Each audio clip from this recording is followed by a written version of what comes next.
Hi there. Let's take a look at using our resources within the MyITLab system to help give us that extra support that we need when we're completing the chapter work.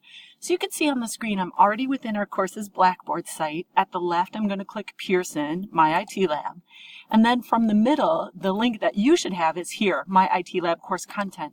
I'm going to go ahead and click that to advance to the MyITLab system. For every chapter under the, so it automatically takes us to the course materials section.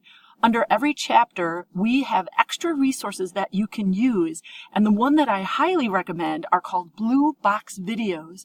When you're reading through the chapter, you've already learned that the steps we're actually completing in Excel are contained within these kind of blue background boxes.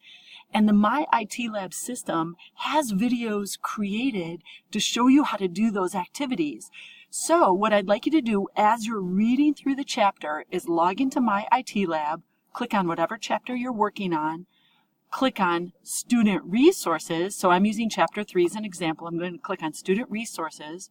And then here I'm going to click on My Chapters Videos. That's where I'll find different kinds of videos, but the one I recommend are the blue box videos.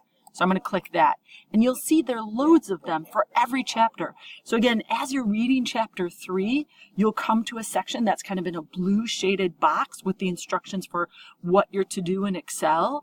And then they're just numbered. These aren't great names. You kind of got to figure out. They go in order page by page. They start with 0 or 1 and proceed up from there.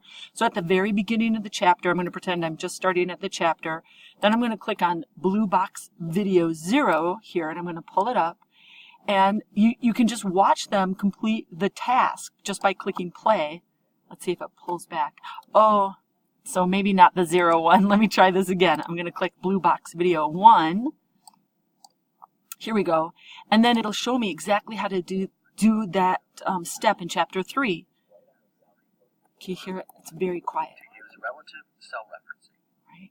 So it's just going to step me through. There are 3 types of cell referencing: relative, absolute, and mixed. All right, so go ahead and watch that. He's going to continue on and show you exactly how to type it in. And there's a video for every one of those blue box instructions within that chapter.